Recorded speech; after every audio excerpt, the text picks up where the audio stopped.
இவன் என்னோட பேரனா? எனக்கு இது வரைக்கும் தெரியாம போச்சு. சார், நாங்கள் ஃபுல் பேக்ரவுண்டையும் செக் பண்ணிட்டோம். சந்தேகப்பட வேண்டிய அவசியமே இல்லை. இவன் உங்களோட பேரன்தான், அர்ஜுன். ஆமாம் சார், நக்குல் தன்னுடைய மரணத்துக்கு முன்னாடி பிரியாவை தான் கல்யாணம் பண்ணியிருக்கான். மை காட், இப்பதான் எனக்கு புரியுது. கிரிக்கெட்டோ என்ன சொல்ல வந்தான்னு புரியுது. 10 வருஷத்து பழிய 10 வருஷமா என்னால இவ 10 வருஷம் ஜெயில இருந்திருக்கா. என்னோட 10 வயசு பேரனை வச்சு அவ என்ன பழி தீக்க முயற்சி பண்றான். என் பேரனை வச்சு ஏன் இந்த வாழ்க்கை என்ன திரும்பவும் சோதிக்குது?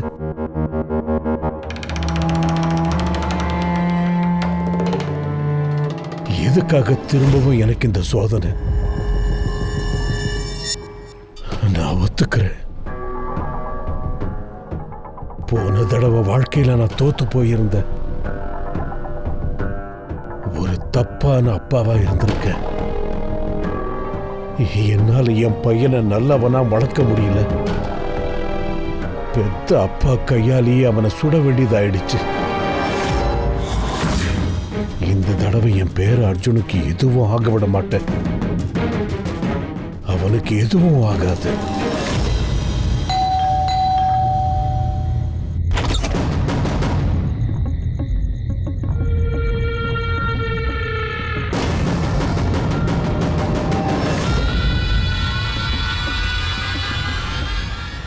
மன்னிக்கணும், லேட் நைட் வந்து உங்களுக்கு தொல்லை கொடுக்குறேன்.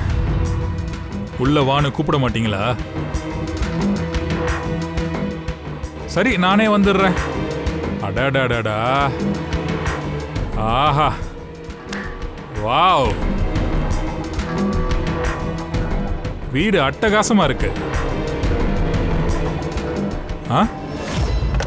அட, ஃபோன் கூட ஒர்க் ஆகுது. ஏசிபி சார், நல்ல பணம் சம்பாதிச்சு வச்சிருக்கீங்க. ஆமா, இந்த வீட்டில் யார் யார் இருக்கீங்க? அர்ஜுன் எங்க இருக்கா? என்ன ஏசிபி சார், இங்க பாருங்க, இந்த அட்ரஸ்ல நீங்க நாளைக்கு காலையில டிஃபன் எல்லாம் சாப்பிட்டுட்டு நீங்க வந்து சேரணும். நீங்க 2 கொலை பண்ணணும். 2 யாரை கொலை பண்ணணும் நீங்க கேளுங்க. தயா அப்புறம் அபிஜித், ஜெய் அப்புறம் வீரு. இவங்க ஃப்ரெண்ட்ஷிப்பை உடைக்கணும். அப்புறம் இவங்களை சுட்டு தள்ளணும். இந்த வேலையை பண்ணித்தான் ஆகணும் ஏசிபி சார். நீங்க இவங்க 2 பேரையும் சுட்டதும் டக்குன்னு உங்க பேரை உங்க கண்ணு முன்னாடி வந்து நிப்பான்.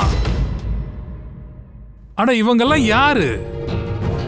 இந்த தயாவும் அபிஜித்தும் உங்களுக்கு யாரு? உங்க சொந்தக்காரங்களா? உங்களுக்கு நெருக்கமானவங்களா? கிடையாது. உங்க பேரன் தான் உங்களுக்கு சொந்தமானவன். பேரன் தான் உங்களுக்கு முக்கியம். இவங்க இன்னைக்கு இருப்பாங்க, நாளைக்கு இல்ல. என்ன மாதிரி கிரிக்கெட்டா வந்து மூளையை சதற விட்டுட்டு போயிடுவான். தெரியவும் தெரியாது.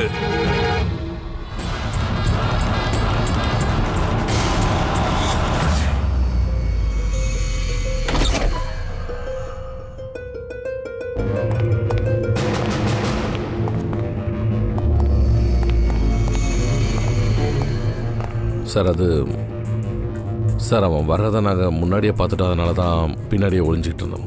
நாங்கள் எல்லாத்தையும் கேட்டுட்டோம். எங்களுக்கும் இந்த ஆஃபர் தான் கொடுத்துருக்கான். என்ன?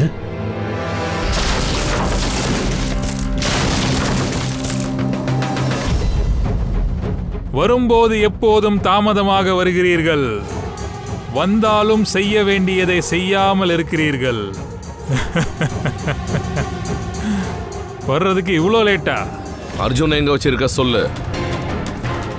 உங்க 2 பேருக்கும் ஏசிபி சார் பேரன் வேணுமா? ஓகே, கிடைச்சிருவான்.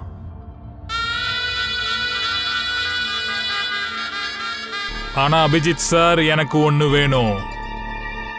உங்க 2 பேரோட நேர்மையின் ஆதாரம் வேணும், ப்ரூஃப் வேணும். நானும் இத டெஸ்ட் பண்ண விரும்புறேன். ஏசிபி பிரத்யுமனோட பேரனை காப்பாத்துறதுக்கு நீங்க எந்த எல்லை வரைக்கும் போவீங்கன்னு பார்க்கணும். அபி சார் சொல்லுங்க. எந்த எல்லைக்கு வேணா போவோம். எங்க உயிரை கொடுக்கவும் தயாராயிடுவோம். ஒருவேளை தேவைப்பட்டா உயிரை எடுக்கவும் தயங்க மாட்டோம். எனக்கு இது தெரியும், எனக்கு இது தெரியும்.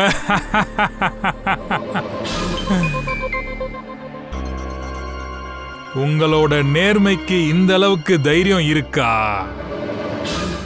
ஏசிபி பிரத்யுமனோட வாரிசு, அதாவது அவரோட பேரன், அவனுக்காக நீங்க உயிரை கொடுக்க தயாரா இருக்கீங்களா? அப்புறம் என்ன? நாங்க ஓகேன்னு அந்த ஆஃபரை ஏத்துக்கிட்டோமே சார். என்ன அவ கண்டிஷனுக்கு ஒத்துக்கிட்டீங்களா? அர்ஜுனை காப்பாத்துறதுக்கு உங்க 2 பேரை நான் கொல்லணுமா? அதுவும் நான்? ஏய், ஏன் இப்படி எல்லாம் யோசிக்கிறீங்க? இல்ல சார், நாங்க வேணும்னா எங்க 2 பேர்த்த சந்தேகப்படலாம். ஆனா உங்களை நீங்க எந்த விதத்திலையும் தப்பான முடிவு எடுக்க மாட்டீங்கன்னு எங்களுக்கு தெரியும் சார். நாங்க ஏன் சரின்னு சொன்னோம்னா இந்த விளையாட்டுக்குள்ள முழுசா இறங்கி அர்ஜுனை காப்பாத்துறதுக்கு நினைச்சோம். அப்படியா? அப்படின்னா சரி, நாளைக்கு தயாராயிருங்க. என் கையாலே உங்களை சொல்றேன்.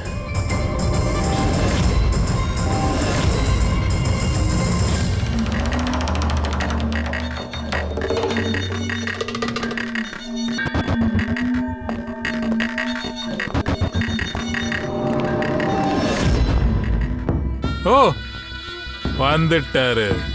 உங்களுக்காக தான் வெயிட் பண்ணிட்டு இருந்தேன். சொல்ல போனா உங்களுக்கு 100 வயசு. கரெக்ட் தானே? இங்க பாரு கற்கட்டும், உன்னோட கண்டிஷனை நான் ஏத்துக்கிறேன். தயாவையும் அபிஜித்தையும் நான் கொலை பண்ண தயாரா இருக்கேன். ஆனா அதுக்கு முன்னாடி என் பேரனை நான் பார்த்தாகணும். ஓ, உங்க பேரனை பார்க்கணுமா? இவரோட பேரனை பார்க்கணுமா? நீங்களும் காத்துக்கிட்டு இருக்கீங்களா? ஓகே.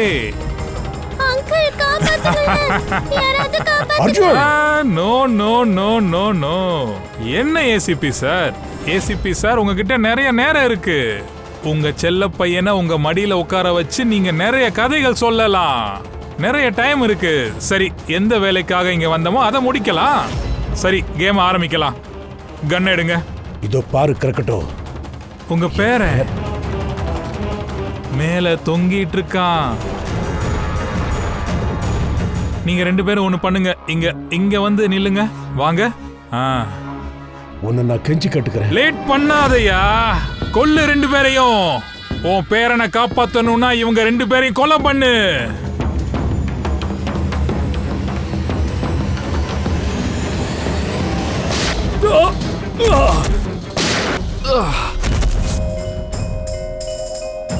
இத பாரு,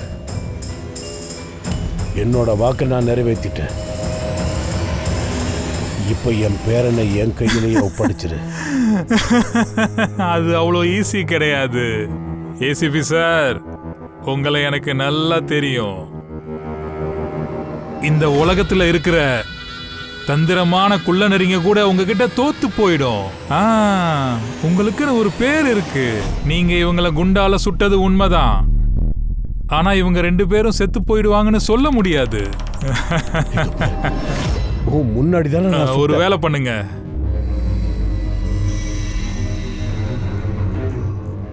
இங்க நேரா நெத்திய பார்த்து சுடுங்க.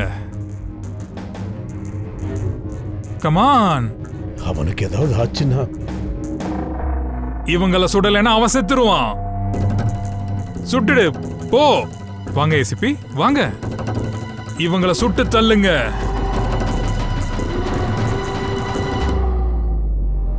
சாரி அபிஜித். யோசிக்காதீங்க சார், சுட்டுருங்க. என்ன உங்க மேல எனக்கு கோபம் இல்லை சார். ஓடாத, நில்லு. அர்ஜுன், அர்ஜுன், நீங்க எப்படி தப்பிச்சீங்க? புல்லட் ப்ரூஃப் ஜாக்கெட்ரா, புல்லட் ப்ரூஃப். யார் ராணி? சார், இது அர்ஜுனே கிடையாது. என்ன? அர்ஜுன் எங்க இருக்கான்? தன்னோட மரணத்துக்கு பக்கத்துல இருக்கான். யமனும் அங்கதான் நிக்கிறான். உயிரை பறிச்சுக்கிட்டு போயிடும். என் பேரனுக்கு ஏதாவது ஆச்சுன்னா உனக்கு நான் தான் ஏம. இவனுக்கு நார்கோ டெஸ்ட் எடுக்கலாம்.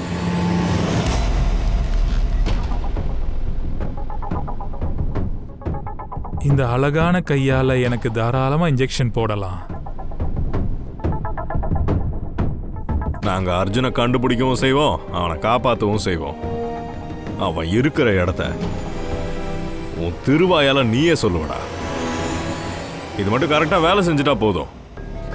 இருக்கிற எல்லா உண்மையும் உன் வாயால கொட்டி தீர்த்துருவ நீ. உண்மை பேசக்கூடிய மருந்தா?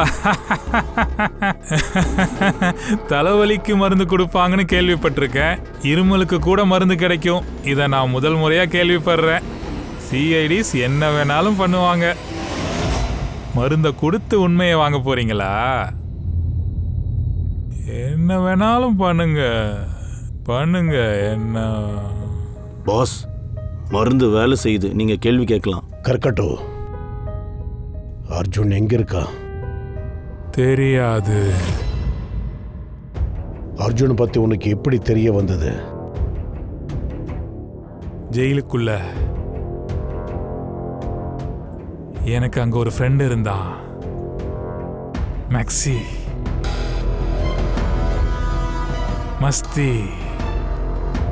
மஸ்திக்கு உன் பையனை பத்தி, அதாவது நகுல பத்தி தெரிஞ்சிருந்தது. உன் பையன் நகுல பத்தி என்கிட்ட பேசி அர்ஜுனை பத்தியும் என்கிட்ட சொல்லிட்டான். என்னோட இன்னொரு ஃப்ரெண்டு நமித் கபூர்னு ஒருத்தன், அவன் கிட்ட அர்ஜுனை தேட சொன்னான். நமித்தோ அவனை தேடி கண்டுபிடிச்சான். அதை உங்ககிட்டயும் சொல்லிட்டான். ஆமா, நானும் அவன்கிட்ட சொன்னேன். எப்போ ஜெயில இருந்து விடுதலையாகி வெளியே வருவேனோ அவன் உன் பேரன் அர்ஜுனை கிட்னாப் பண்ணிடணும். ஜெயில இருந்து வெளியே வந்த உடனே நமித்தை மீட் பண்றதுக்கு போயிட்டா, அப்படிதானே? பாஸ், நீங்க என்கிட்ட என்ன சொன்னீங்களோ அதை நான் கரெக்டா செஞ்சு முடிச்சிட்டேன். அந்த பையனை ஒரு ரகசியமான இடத்துல வச்சிருக்கேன். ஆஹா, சும்மா கலக்குறியப்பா. உன்கிட்ட நான் இதைத்தான் எதிர்பார்த்தேன். Thank you boss. எந்த இடத்துல நான் அவனை மறைச்சு வச்சனோ அது பழைய. என்ன அர்ஜுன் எங்க இருக்கான்றத அவன் சொல்றதுக்கு முன்னாடி நீ அவனை கொன்னுட்டியா? ஏன்னா அர்ஜுன் ஏசிபி பிரத்யுமன் பரம்பரையோட கடைசி வாரிசு. அதன் காரணமாக தான் அவனை கிட்னாப் பண்ண உடனே அவன் எங்கன்னு தெரிஞ்சுக்கிறதுக்காக விரும்பல.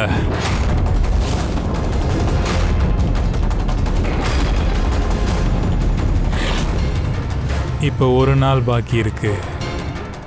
நானும் ஜெயிலுக்குள்ள மொத்தமா 10 வருஷமா தவிச்சிருக்கேன். நானும் விரும்புனது உன்னுடைய பேரை அதே மாதிரி தவிக்கணும். இன்னும் ஒரு நாளைக்குள்ள உன்னோட பேரனை உன்னால கண்டுபிடிக்க முடியலனா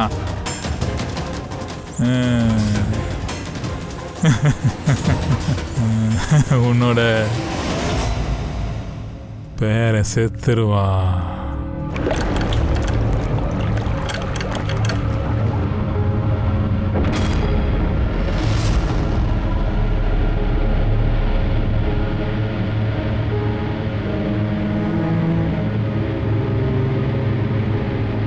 நான் என்னோட டியூட்டியை பார்த்ததுக்காக அர்ஜுன் உயிருக்கு ஆபத்து. அவ சிரிச்சு விளையாடக்கூடிய சின்ன வயசு, ஆனா இப்ப கஷ்டத்தை அனுபவிச்சுட்டு இருக்க. அவ இப்ப என்ன கஷ்டத்தை அனுபவிக்கிறானோ. அவன் எங்க இருந்தாலும் அவன் கண்டிப்பா போராடிக்கிட்டு தான் இருப்பான். ஒரு விஷயம் நல்லா தெரிஞ்சுக்கோங்க, அவன் உடம்புல உங்க ரத்தம் தான் ஓடுது, ஏசிபியோட ரத்தம் தான் ஓடுது. சார், இப்ப கூட டைம் இருக்கு, நம்ம தேட முடியும் சார். சார், அந்த ட்ரக் அப்புறம் நமித்தோட பாடியில இருந்து ஏதாவது ஹிண்ட் கிடைக்கும். நம்ம அர்ஜுனை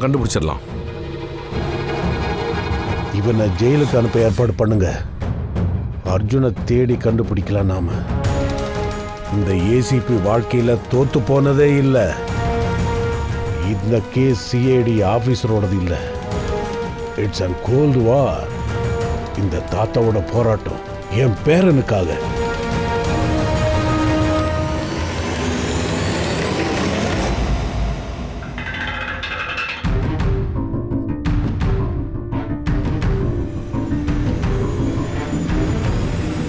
சார் பூர்வி, சார் கலிஸ்பூர்லேருந்து கிளம்புனதும் நமித் ஃபோன் ஆஃப் ஆயிடுச்சு, ட்ரேஸ் பண்ண முடியல. அப்புறம் இன்னொன்று, லோக்கல் போலீஸ்க்கும் எந்த கேமராஸ்லையும் இந்த லாரி தென்படலையாம். இப்போ இதெல்லாம் செக் பண்ண போனால் ரொம்ப லேட் ஆகிடும் பூர்வி. அவ்வளோ நேரம் நம்மக்கிட்ட இல்லை.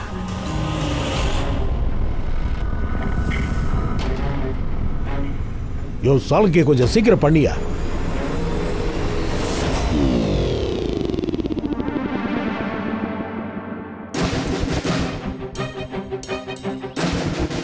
பூர்வி, சார் இந்த ஐஸ் ஃபேக்டரி ராணா இருக்கால, அவனுக்கு ஒரு ஃபோன் போடு. இதில் இந்த மைலேஜ் லாக்கர் இருக்குல்ல, அதை எங்கே வச்சிருக்கான்னு கேளு. ஜெயில் போனதுக்கு அப்புறம் தான் இவங்களுக்கு மயக்கம் தெளியும். நார்கோ டெஸ்ட்டில் கொடுக்குற மருந்து ரொம்ப நேரம் இருக்கும்.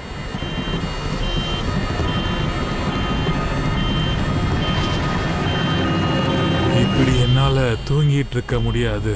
பழி வாங்கி ஆகணும். Full and final.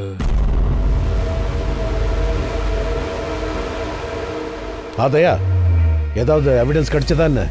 ஆமாம் சார், ட்ரக்கோட ஸ்பீடாமீட்டர். குட். சார் மனிஷ்க்கு அந்த ட்ரக்கு கொடுக்கறதுக்கு முன்னாடி அது 34,435 கிலோமீட்டர்ஸ் ஓடி இருக்கு. அண்ட் சார், நமக்கு கிடைக்கும் போது அந்த ஸ்பீடாமீட்டரில் 34,850 தான் காட்டுது. அப்படின்னா ரெண்டுத்தையும் கூட்டி கழிச்சு பார்த்தா கிட்டத்தட்ட 450 கிலோமீட்டர் ஓடி இருக்கு. ஆமாம் சார், 450 கிலோமீட்டர். இந்த ஃபிகரை வச்சு தான் நம்ம எல்லாத்தையுமே இப்போ தேடிக்கிட்டு இருக்கோம். அதாவது இந்த நமித் அர்ஜுனை கூட்டிட்டு எங்கெல்லாம் போயிருக்க முடியும். சார் இங்கே பாருங்க, இதுதான் கலிஸ்பூர். அதோட இங்கே ஐஸ் ஃபேக்டரி இருக்கு. இங்கேருந்து கலிஸ்பூரோட டிஸ்டன்ஸ் பார்த்தீங்கன்னா 200 கிலோமீட்டர் இருக்கு. சரி தயா, இந்த நமித் கலிஸ்பூர்ல மனிஷோட ட்ரக்கை திருடி இருக்கான். அப்புறம் இங்கிருந்து அவன் வேற எங்க வேணாலும் போயிருக்கலாம் அர்ஜுனை ஒளிச்சு வைக்கிறதுக்கு. சரியா? அர்ஜுனை ஒளிச்சு வச்சதுக்கு அப்புறம் சிட்டியை நோக்கி திரும்ப வந்திருக்கான் கிரக்கட்டோவை மீட் பண்ணி அவங்ககிட்ட விஷயத்த சொல்றதுக்கு. அது இங்கே சார். சரி, நமக்கு ட்ரக்கு இந்த இடத்துல கிடைச்சது. இந்த டிஸ்டன்ஸ் வெறும் 23 கிலோமீட்டர்.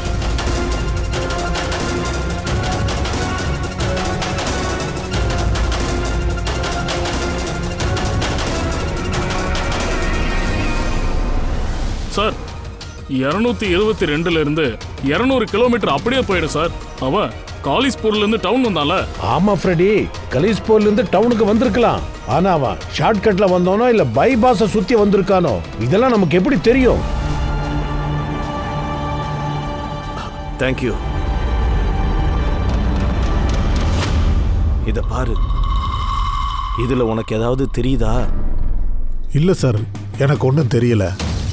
ஆனா எனக்கு தெரியுது.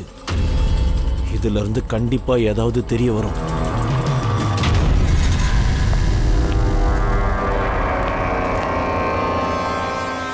சார், ஒரு குட் நியூஸ். கலிஸ்பூர் போலீஸ் ட்ரக்கை 50th ஹைவே நம்பர்ல பார்த்துருக்காங்க சார், ராபரிக்கு அப்புறமா. அப்படின்னா நவீன் ட்ரக்கை எடுத்துட்டு கலிஸ்பூர்ல இருந்து வெளியில வந்திருக்கான் அர்ஜுனை மறைச்சு வைக்கிறதுக்கு. அது முடிஞ்சதுக்கு அப்புறம் அவன் நேரா திரும்பி வந்து கிரக்கட்டோவை மீட் பண்ணியிருக்கான். எந்த இடத்துல குரோக்கோடாவை மீட் பண்ணானோ அந்த இடம் இங்கேருந்து, அதாவது கலிஸ்பூர்ல இருந்து 203 கிலோமீட்டர் தூரத்தில் இருக்கு. சார் அப்படின்னா 227லேருந்து 203 24 கிலோமீட்டர். கலிஸ்பூரை சுற்றி 24 கிலோமீட்டரில் அர்ஜுன் எங்கேயாவது ஒழிச்சு வச்சிருக்கணும். 12 கிலோமீட்டர் ரேடியஸில் கலிஸ்பூர்ல இருந்து இந்த ஏரியா ஃபுல்லா எப்படி தேடுறது? 12 கிலோமீட்டர் ஆச்சு. எங்கெல்லாம் போய் தேடுறது? சார் 12 கிலோமீட்டரில் அர்ஜுனை ஈஸியாக கண்டுபிடிக்கலாம். பாஸ், எனக்கு நவீனோட தாடையில அப்புறம் விண்ட் பைப்ல கரி அப்புறம் அயனோட ட்ரேசஸ் கிடைச்சிருக்கு. கோல் அண்ட் அயன், அது இரும்பு உருக்குற இடம், ஸ்மெல்டிங் ஃபேக்டரி. சார், கலிஸ்பூர்ல இருந்து இந்த ரூட்ல 2 ஃபேக்டரி இருக்கு சார். ஸ்மெல்டிங்கோட 2 ஃபேக்டரி இருக்கு சார். அப்புறம் இங்க ஏகப்பட்ட இடங்களும் இருக்கு. அர்ஜுன் கண்டிப்பா இங்க தான் இருக்கணும். அங்கதான் ஒளிச்சு வச்சிருக்காங்க. Let's go, come on. பாவம் அர்ஜுன் எந்த நிலைமையில இருக்கானோ.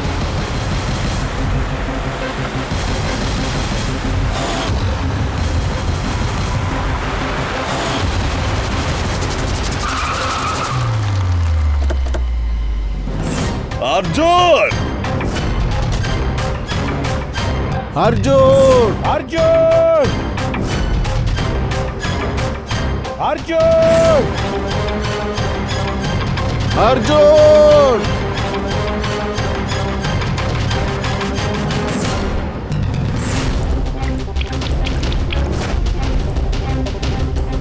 அர்ஜுன்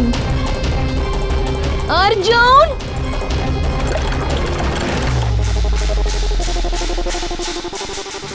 பேஸ்மெண்ட்ல இருப்பானோ? அர்ஜுன் அர்ஜுன் அர்ஜுன்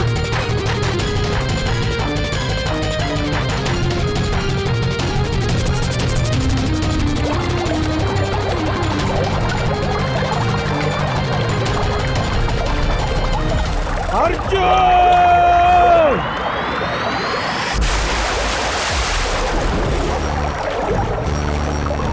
அர்ஜுன்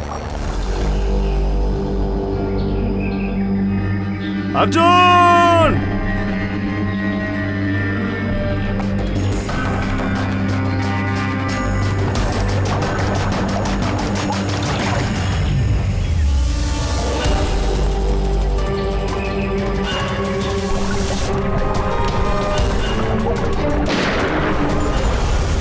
அர்ஜுன்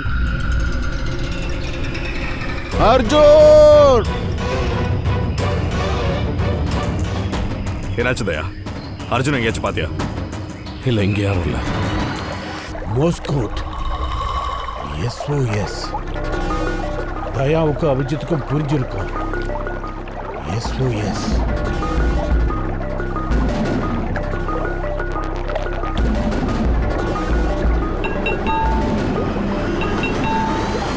எங்க தான் போயிருப்பா?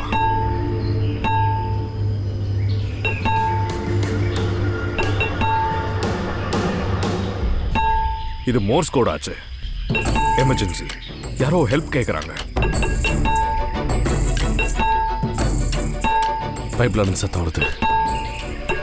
இந்த பைப்லைன் அங்க கீழே பேஸ்மெண்ட்டுக்கு தான் போகுது.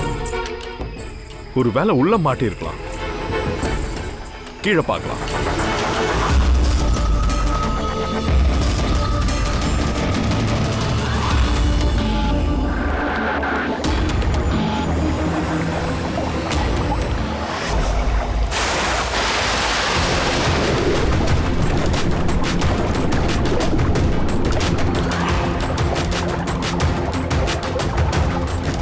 சார், உங்களோட கால் மாட்டிக்கிட்டு இருக்கு.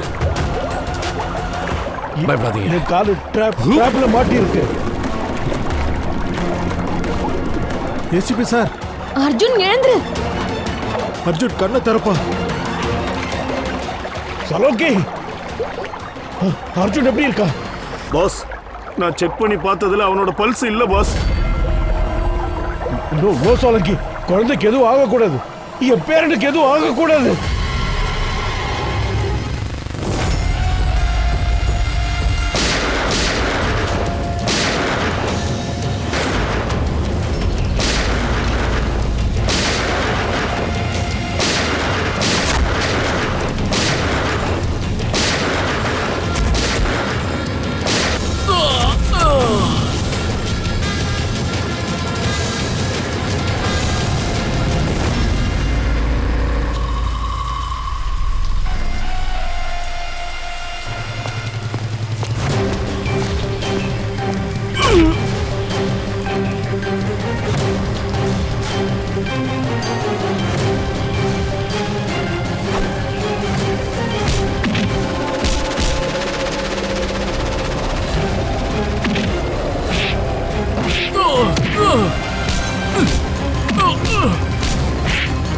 இந்த போராட்டம் கிரிமினல் ஆபீசர்ஸ்க்கும் கிரிமினலுக்கும் கிடையாது. இது ரத்த பாச போராட்டம், உறவுக்கான போராட்டம். நீ என்னோட மகனை என்கிட்ட இருந்து பறிச்ச. நான் உன்னோட பேரனை பறிக்க போறேன்.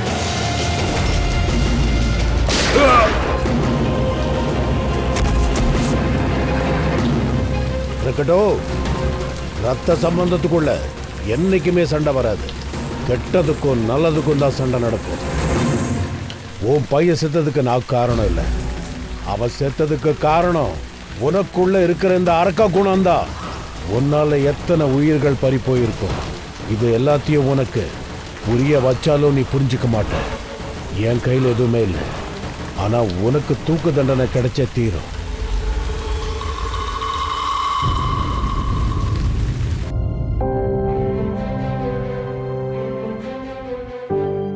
அர்ஜுன், எப்படி இருக்கப்பா? நல்லா இருக்கேன். நீங்க நிஜமா தான் சொன்னீங்களா? என்னப்பா? நீங்க என்னோட தாத்தாவா என்ன? நான் உண்மையா உன்னோட தாத்தா தான்ப்பா. உன் அப்பாவை பெத்தெடுத்த அப்பா. ஆனா நீ என்னோட பேரன். என்ன சொல்ல ஆச்சு? ஏன் மௌனமா இருக்க? உனக்கு இந்த தாத்தாவை பிடிக்கலையா? எனக்கு ரொம்ப பிடிச்சிருக்கு. எனக்கு ஒரு தாத்தா இருப்பாங்கன்னு நான் கொஞ்சம் கூட நினைச்சு பார்க்கல. சொல்ல போனா நான் எங்க அப்பாவோட முகத்தை கூட பார்த்ததில்ல.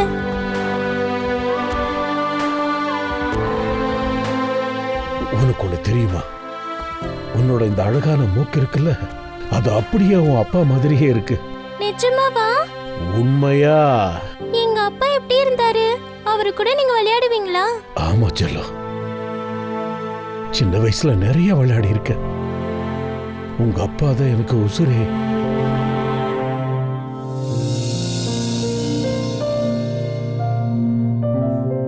நான் எப்ப அழுதாலும் என் கண்ணீரை துடைக்க யாருமே வரமாட்டாங்க. ஆனா இன்னையில இருந்து உங்க கண்ணீரை துடைக்க நான் இருக்கேன். எங்க அம்மாவுக்கும் என் கூட இருக்கிறதுக்கு பிடிக்கல. அதனாலதான் எனக்கு அழுகையா வருது. நான் என்ன அவ்வளவு கெட்டவனா தாத்தா? இல்ல செல்லம், நீ கெட்டவனே இல்ல. உன்ன மாதிரி ஒரு நல்ல பையன் இந்த உலகத்திலேயே இல்ல. இனிமே நீ தனியா இருக்க வேண்டிய அவசியமே இல்ல. நீ உன்னோட தாத்தா கூடவே இருக்கலாம். ஆனா நீங்க என் மம்மி டாடி மாதிரி என்னை விட்டுட்டு போயிட மாட்டீங்கல்ல? ஏன்னா எனக்கு யாருமே இல்ல. இப்படி எல்லாம் பேசாதப்பா. உனக்கு யாரும் இல்லைன்னு மட்டும் சொல்லாத. இத்தனை பேர் இருக்காங்க.